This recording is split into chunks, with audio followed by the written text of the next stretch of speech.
How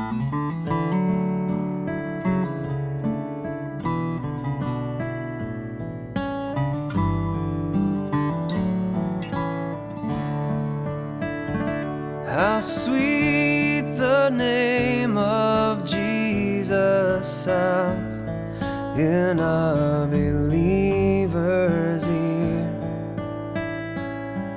It soothes his sorrow, heals his wounds, and drives away his fear.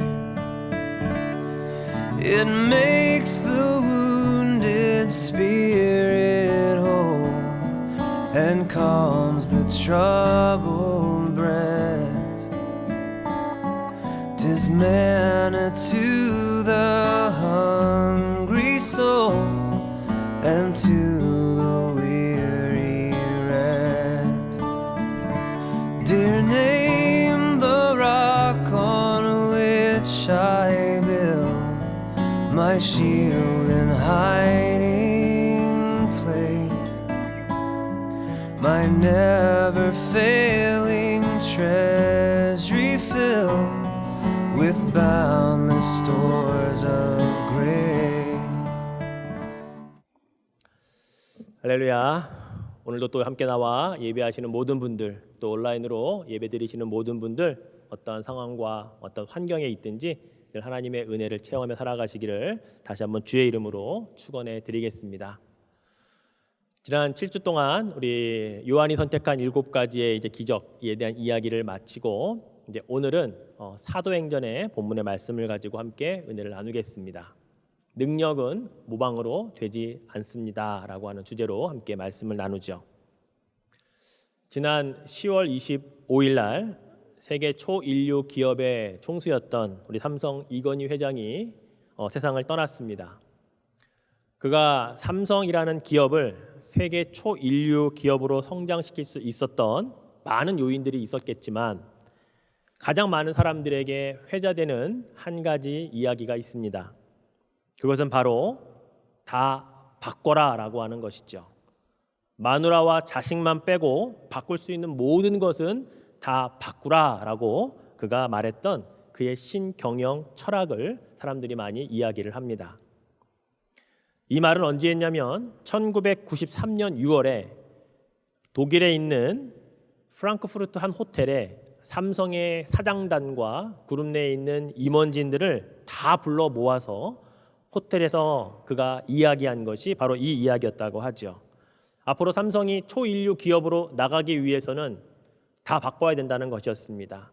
바꿀 수 있는 것은 자식과 마누라 빼고는 다 바꾸라고 사장단과 임원진들에게 바로 이 1993년 6월에 했던 이것을 시작으로 삼성은 제2의 창업을 했다라고 이야기를 하죠.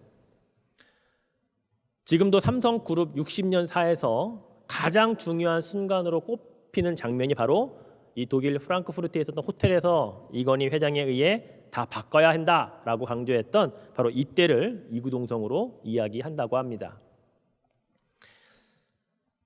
지금까지의 방식과 아무렇지 않게 여겼던 많은 일들, 모든 환경들 획기적으로 바꾸기 시작을 했고, 그리고 그것이 오늘날의 초인류 기업 삼성의 그 모습을 드러냈다라고 사람들은 평가를 하고 있죠.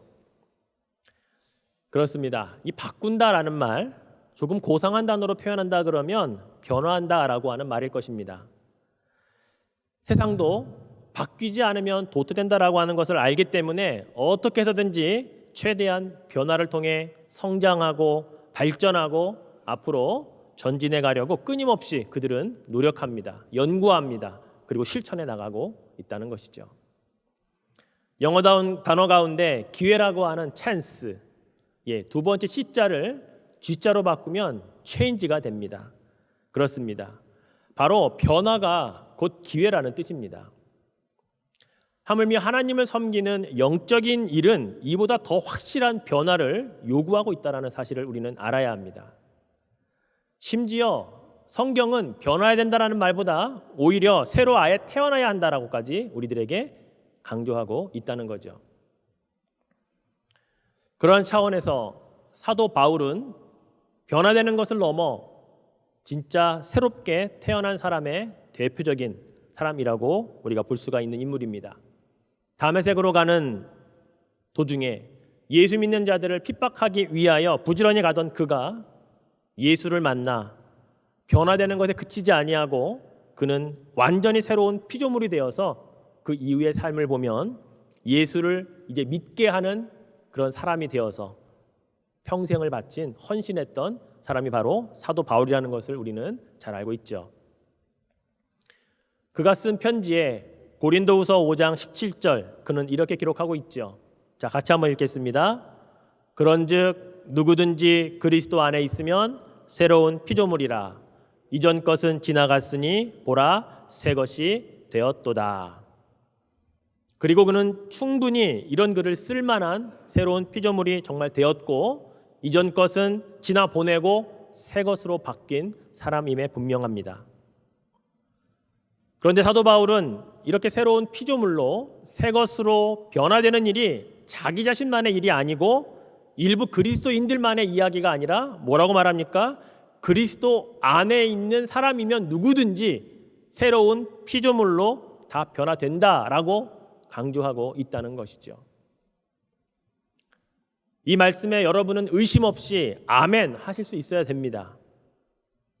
예수 그리스도 밖에 있다고 생각되지 않는다면, 내가 예수 그리스도 안에 있다고 믿는다면 우리는 새로운 피조물이 되었다라고 우리는 믿어야 한다는 것이죠.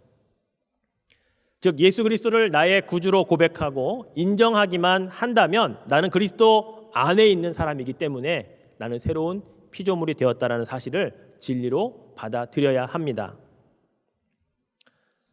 저는 오늘 여러분과 예수 그리스도 안에 있기 때문에 새로운 피조물이 이미 되었고 그리고 그 새로운 피조물이 된 상태에서 우리들이 나타낼 수 있는 능력에 대해서 한번 나누어 보려고 합니다. 사도행전 19장 본문의 말씀이 바로 그 능력은 무엇을 말하는가라고 우리에게 오늘 가르쳐주고 있다는 거죠.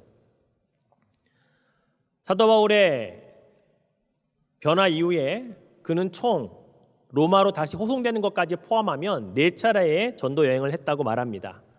그 가운데 오늘 우리가 함께 읽은 사도행전 19장 본문은 3차 전도 여행 때에 있었던 이야기를 다루고 있어요. 3차 전도 여행의 시작은 안디옥이라고 하는 지명이 두 군데가 나오는데 한쪽은 길리기아 안디옥이라는 곳에서 출발을 해서 중간에 비시디아 안디옥에 들렀다가 이제 오늘 배경이 되는 이 에베소라고 하는 곳에 도착을 해서 오늘 그곳의 이야기가 펼쳐집니다. 에베소에서 그는 신실한 사람 12명을 만납니다. 그리고 그들을 제자를 삼게 되지요. 그리고 본격적으로 에베소에 있는 회당에 들어가서 그는 석 달 동안에 열심히 강론을 했다고 기록하고 있습니다. 그가 강론한 말씀의 주제는 다른 것이 아니고 하나님 나라라고 하는 본문이 기록이 있죠. 8절 말씀에 보면 바울이 회당에 들어가 석 달 동안 담대히 하나님 나라에 관하여 강론도 하고 권면도 했다라고 기록을 하고 있습니다. 여러분 생각해 봅시다. 바울과 같이 능력이 있는 사람, 말씀에 은사가 있는 사람, 영적으로 파워가 있는 바울이 하루 이틀 3일 부흥회한 게 아니고요.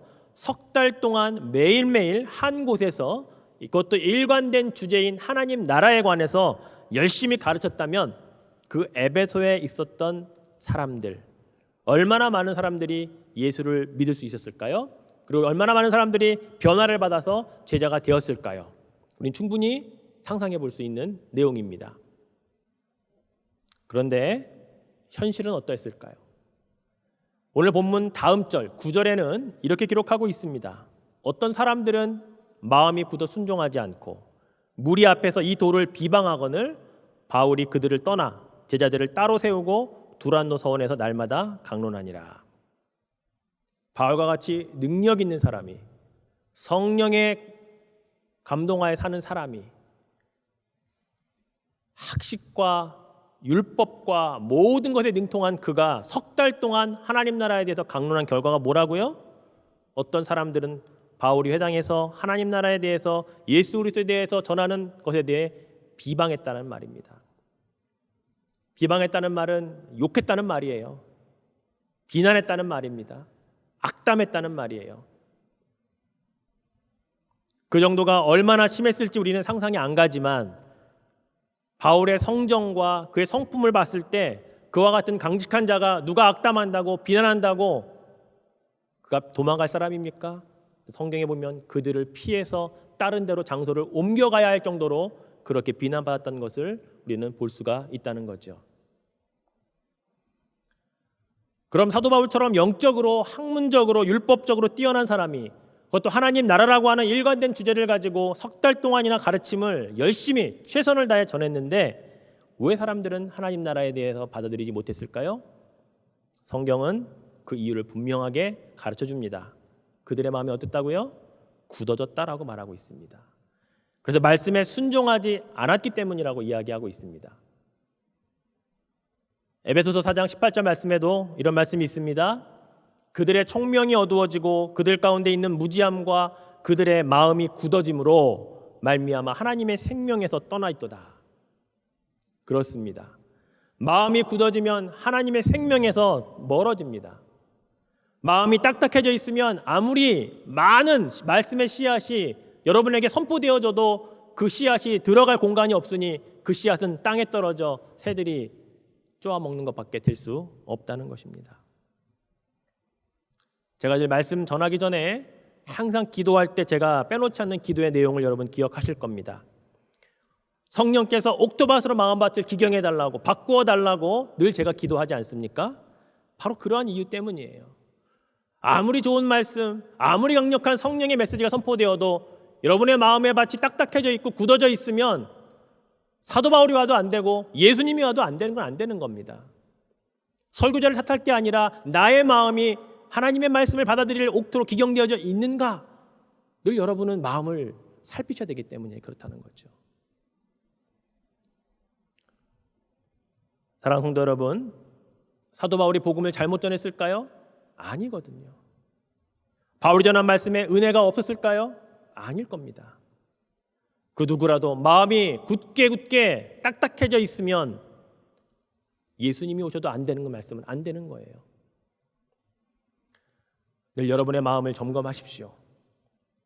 말씀을 들을 때에 오늘 말씀에 은혜가 안 됐다라는 것은 설교자를 탓하는 게 아니라 여러분 마음을 탓하는 것입니다. 내 마음이 오늘 딱딱해져 있었구나.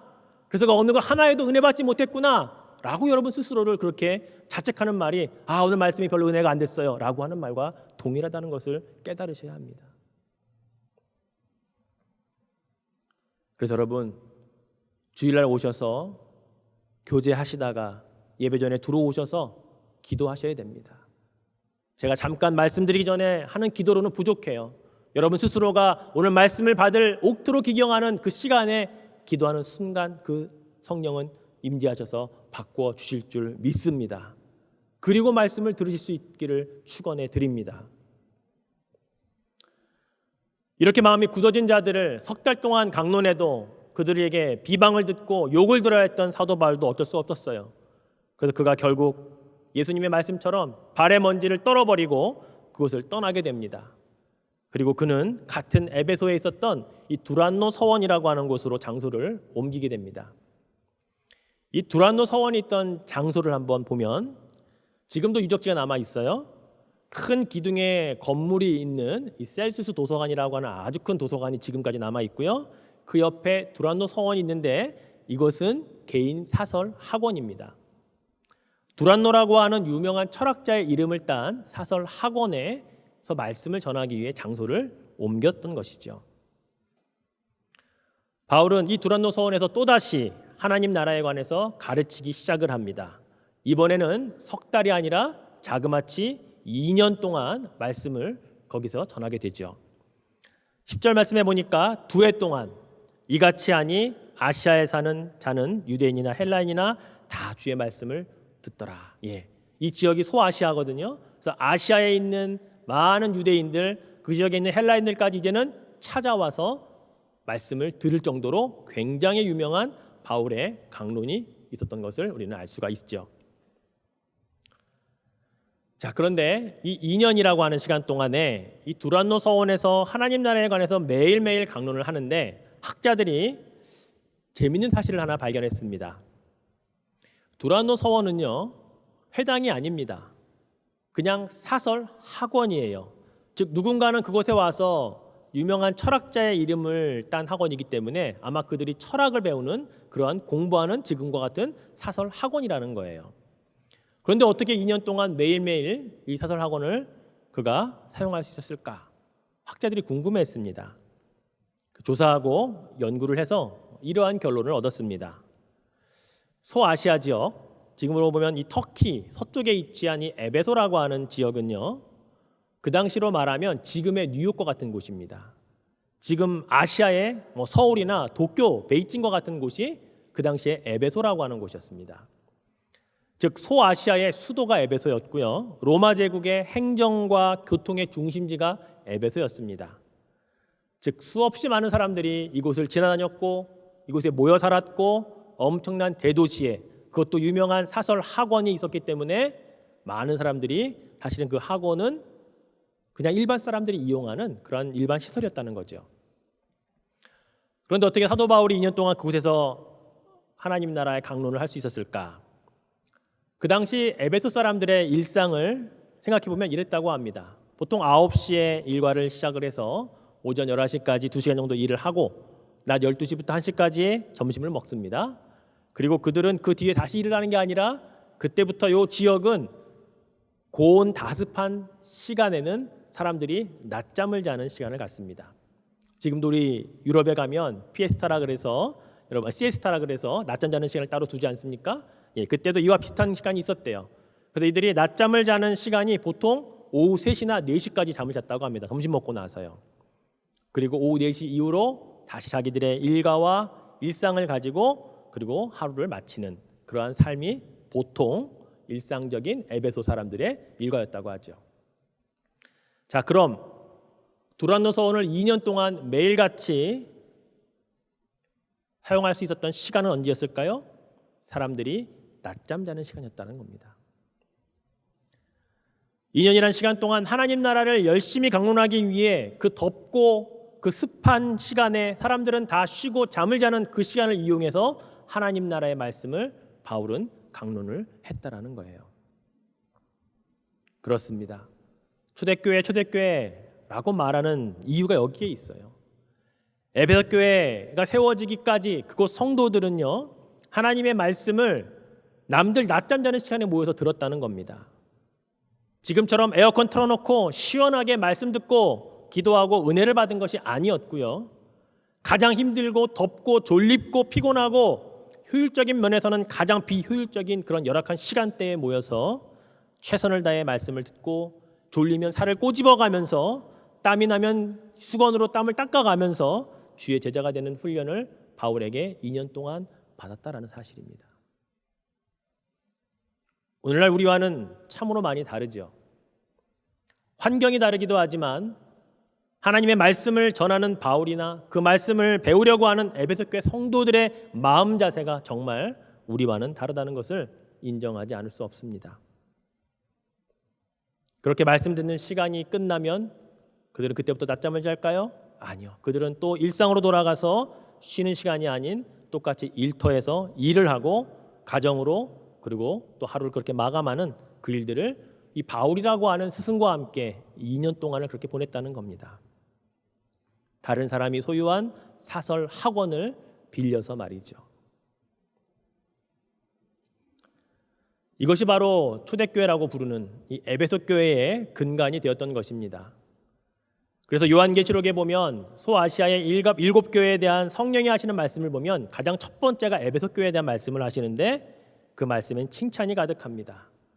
요한계시록 2장 2절 3절 말씀을 같이 한번 읽어볼까요? 내가 내 행위와 수고와 내 인내를 알고 또 악한 자들을 용납하지 아니한 것과 자칭 사도라 하되 아닌 자들을 시험하여 그의 거짓된 것을 내가 드러낸 것과 또 내가 참고 내 이름을 위하여 견디고 게으르지 아니한 것을 아노라. 3절 말씀 보십시오. 에베소 교회에 대한 칭찬이 뭐예요? 잘 참았다는 거죠. 잘 견뎌냈다는 거죠. 부지런히 열심히 하나님 말씀을 들었다는 것에 대한 칭찬을 성령께서 하고 계시다는 것을 여러분 기억하십시오. 이것이 기독교 원형의 모습이었습니다. 이러한 정신이 그리스도인 정신이었던 것입니다. 말씀을 듣고 배우고 훈련받기 위해 우리가 쓰고 싶은 시간 다 쓰고 남는 시간에 와서 훈련받는 것이 기독교 정신이 아니었습니다. 오히려 기독교 정신은 내 삶의 현장에서 부지런히 일하고 남들 쉬는 시간에, 남들이 다른 것 즐길 시간에 하나님 말씀을 사모하여 모여서 배웠던 것이 바로 이 에베소 교회의 정신이었고 초대교회 그리스도인들의 삶이었던 것을 기억하십시오. 바로 이러한 정신이 초대교회를 우리가 배우자, 초대교회로 돌아가자라고 하는 것의 핵심이 되어야 한다는 것입니다. 이렇게 가르치는 바울과 배우는 에베소 교회 성도들이 최선을 다하고 열심을 내니 하나님이 참으로 놀라운 능력들을 나타내 주셨습니다. 오늘 11절과 12절 말씀을 볼까요? 하나님이 바울의 손으로 놀라운 능력을 행하게 하시니 심지어 사람들이 바울의 몸에서 손수건이나 앞치마를 가져다가 병든 사람에게 얹으면 그 병이 떠나고 악기도 나가더라. 아멘. 하나님께서 바울의 손으로 놀라운 능력을 나타나게 하셨습니다. 그가 손으로 안수하여 병자를 고치기도 하시고 귀신을 쫓아내는 일도 할 수 있도록 능력을 나타내 주셨습니다. 더 놀라운 사실은 심지어 그의 손수건과 앞치마를 가져다가 아픈 사람 위에 얹어놓기만 해도 병이 떠나가고 귀신까지도 떠나가는 일이 있었다라고 기록되어 있습니다. 여러분, 바울의 손수건 그리고 바울의 앞치마, 이것이 의미하는 것은 무엇일까요? 한번 곰곰이 생각해 볼까요? 바울이 손수건을 주로 언제 사용했을까요? 두란노에서 2년 동안 남들 낮잠 자는 시간, 습하고 고온인 그 시간에 열심히 몇 시간을 이용해서 열정적으로 강론을 하다 보면 땀이 흐르지 않았을까요? 하나님 말씀을 전하다가 흐르는 땀을 닦았던 손수건이었을 것입니다. 그 손수건이야말로 하나님의 말씀을 사모하여 모인 자들을 향해 그 열정을 담아 하나님의 나라에 대해서 강론할 때 흐르던 땀을 닦던 평범한 손수건이었지만 그러한 능력을 하나님이 그 손수건에도 나타나게 하셨던 것을 우리는 보게 됩니다. 그럼 앞치마는 언제 사용했을까요? 바울이 음식 만드는 사람입니까? 그는 텐트 만드는 텐트 메이커였습니다. 즉 그가 일할 때 그도 강론을 마치고 일터로 돌아가서 텐트를 만드는 일을 할 때 그의 본업할 때 앞에 둘렀던 그 앞치마였을 것입니다. 다시 말해서 바울의 손수건과 앞치마는요, 그의 일상을 대표하는 두 가지 소지품이었다라는 것입니다. 하나님의 말씀을 전할 때 닦았던 손수건과 하나님 주신 일을 할 때 둘렀던 앞치마를 통해 하나님께서 그 두 가지에도 능력을 나타내 주셨던 것입니다. 그런데 이러한 능력을 흉내내려던 사람들도 있었습니다. 14절부터 16절까지 말씀을 보니까 유대 한 제사장 스게와의 7 아들도 이 일을 행하더니 악기가 대답하여 이르되 내가 예수도 알고 바울도 알거니와 너희는 누구냐 하며 악기 들린 사람이 그들에게 뛰어올라 눌러 이기니 그들이 상하여 벗은 몸으로 그 집에서 도망하는지라. 하나님을 모르는 자들이 흉내낸 게 아니었어요. 하나님을 믿는다는 자들이, 그것도 제사장의 아들들이 그런 어리석은 행동을 했던 것입니다. 영적으로 무지하였기 때문에 능력 한번 나타내 보겠다고 시도했다가 오히려 악기 들린 자에게 역습을 당해서 봉변을 당하고 벌거벗긴 채로 도망해야 하는 신문 일면이나 날 기사가 바로 이 사건이었던 것이죠. 사랑하는 성도 여러분, 능력은 결코 모방한다고 따라한다고 나타나는 것이 아닙니다. 왜 그럴까요? 그 능력을 나타내도록 허락하시는 주의 성령이 원천이시기 때문에 그렇습니다. 즉 주인의 허락도 없이 능력을 모방해서 가지고 썼다가 낭패를 당하게 되는 사건이 바로 이 스게아의 7 아들의 사건이라는 사실입니다. 사도 바울은 이러한 능력을 달라고 기도하지 않았을 것입니다. 이러한 능력이 손수건에와 앞치마에 나타나게 해달라고 그는 그렇게 기도도 안 했을 뿐만 아니라 그렇게 나타나는 것도 상상조차 하지 않았을 것입니다. 그런데 성령께서 주셨습니다. 그래요. 능력은 그렇게 나타나는 것입니다. 그렇게 생겨나는 것이에요. 능력의 근원이신 성령께서 필요할 때 주시는 것입니다. 우리가 미처 생각하지 못한 방법과 방식으로도 얼마든지 그 능력은 나타날 수 있다는 사실을 우리는 알아야 합니다.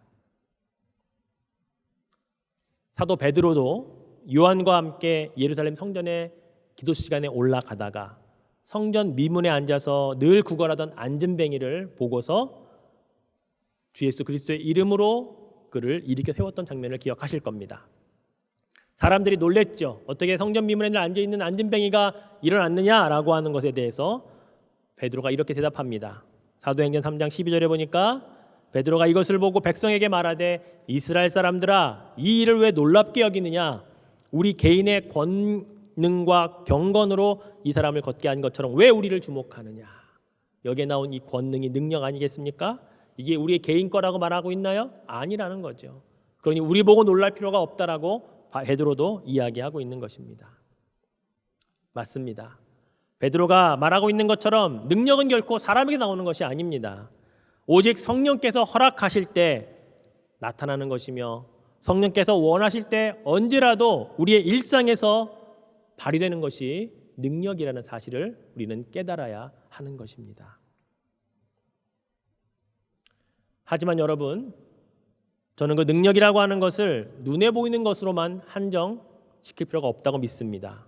진짜 능력은 오히려 눈에 보이지 않는 복음의 능력이기 때문에 그렇습니다.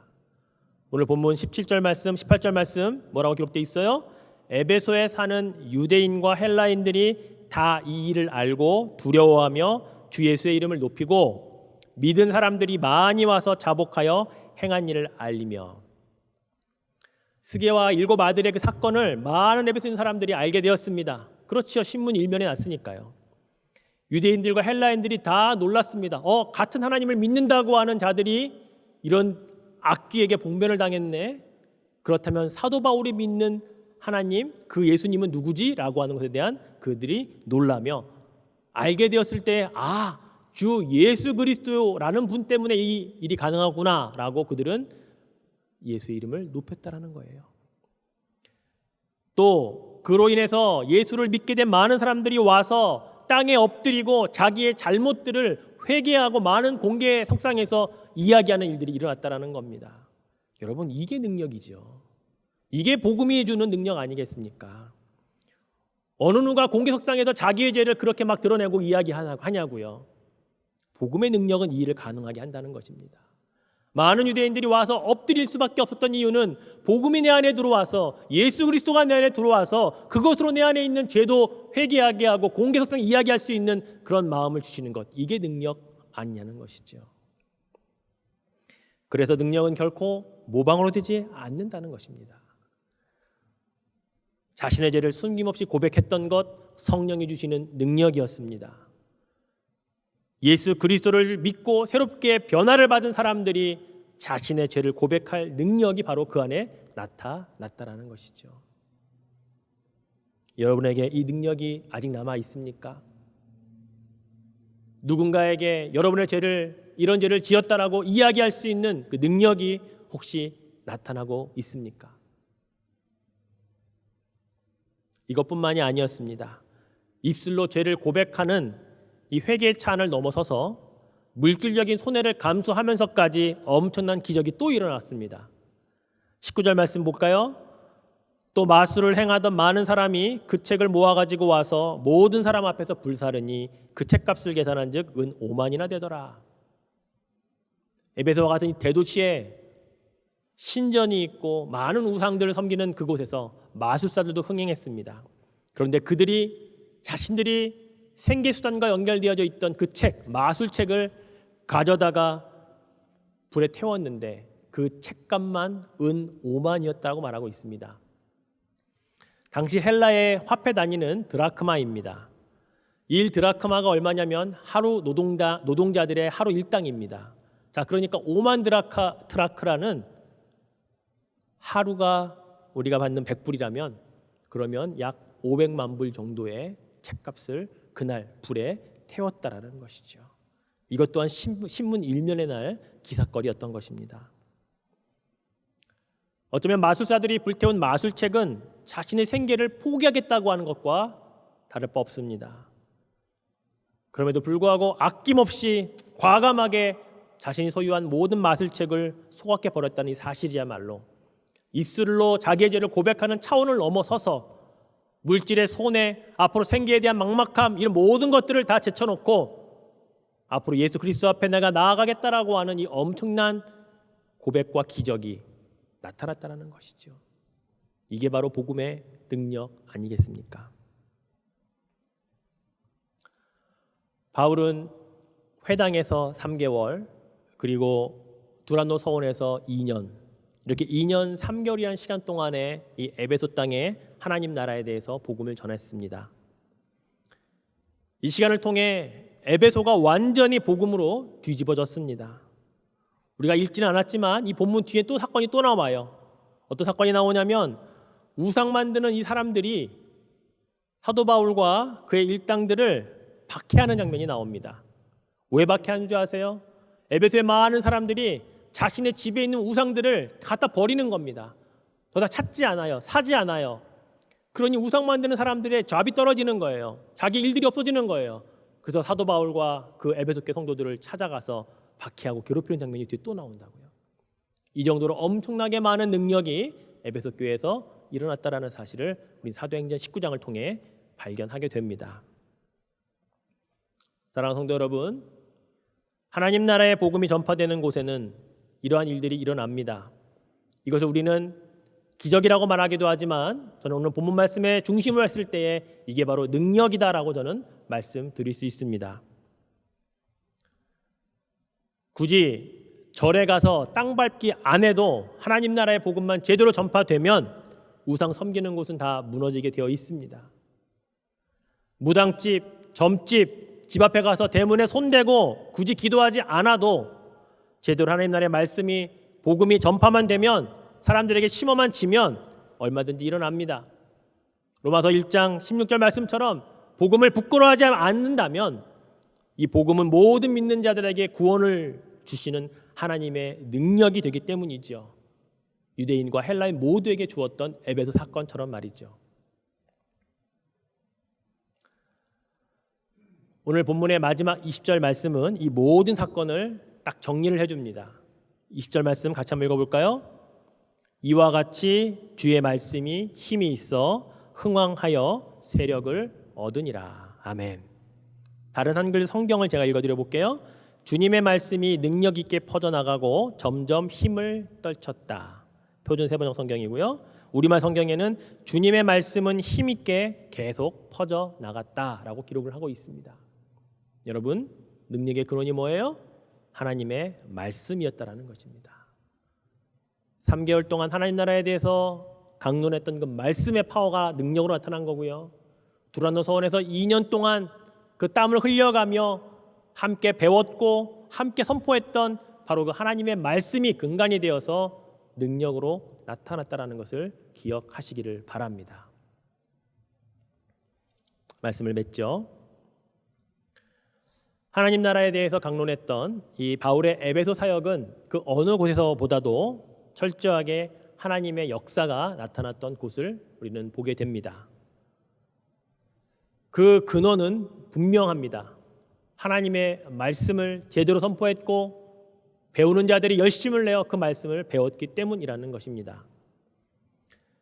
주의 말씀을 들은 자들의 회개가 나타나는 역사가 있었고요. 마술하던 자들은 재산상의 손해를 보면서까지 책들을 모두 불태워 버렸고요.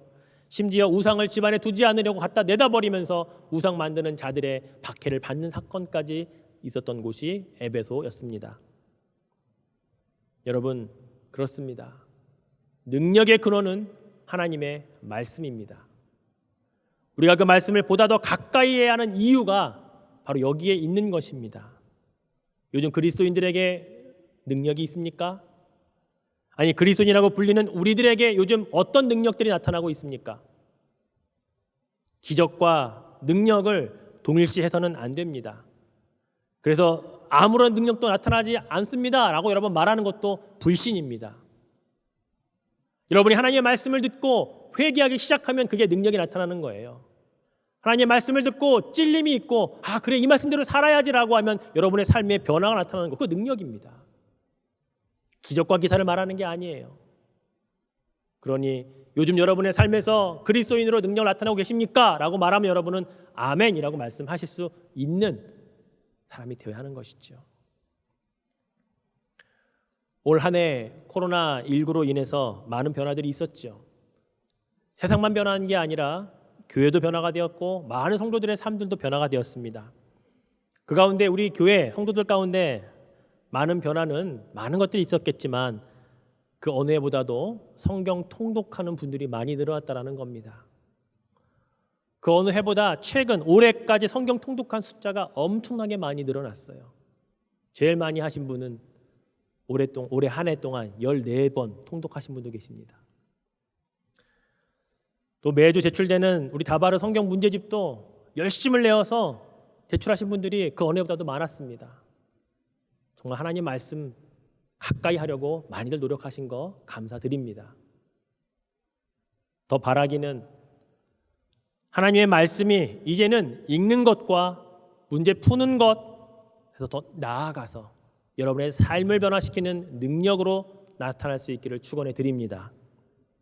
그 말씀이 여러분 삶 속에서 흥왕하여서 에베소에 일어났던 기적들이 여러분의 삶과 주의를 변화시키는 그 근원이 되기를 축원해 드립니다.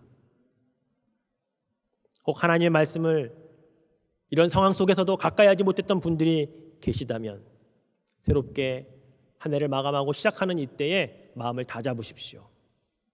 여러분 마음을 굳어져 있는 마음을 깨시고 말씀을 좀 더 가까이 하고자 하는 그 귀한 도전을 받으셔서 그 말씀으로 여러분의 삶 속에서도 능력이 계속해서 나타날 수 있기를 주의 이름으로 축원해 드리겠습니다. 에베소 교회 성도들의 이야기가 오늘 우리들의 이야기로 다시 한번 이 땅 가운데 재현될 수 있기를 주님의 이름으로 축원해 드리겠습니다.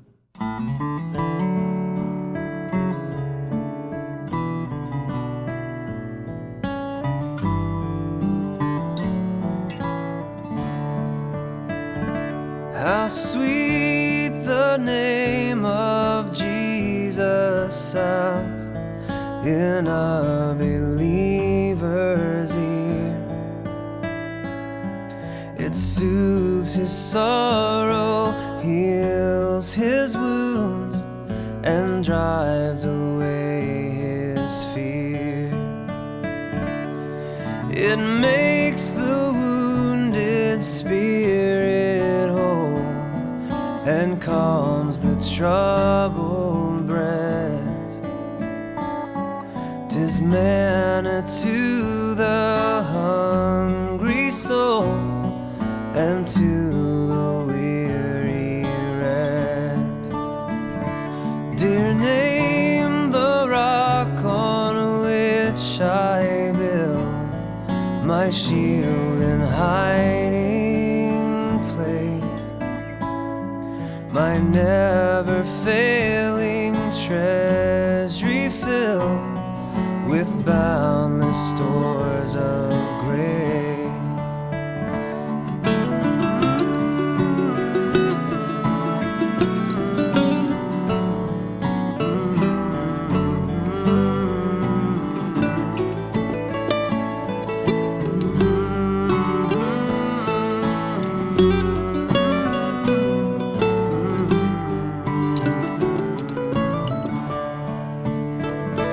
Jesus, my shepherd, brother, friend, my prophet, priest, and king, my Lord, my life, my way, my end, accept the praise I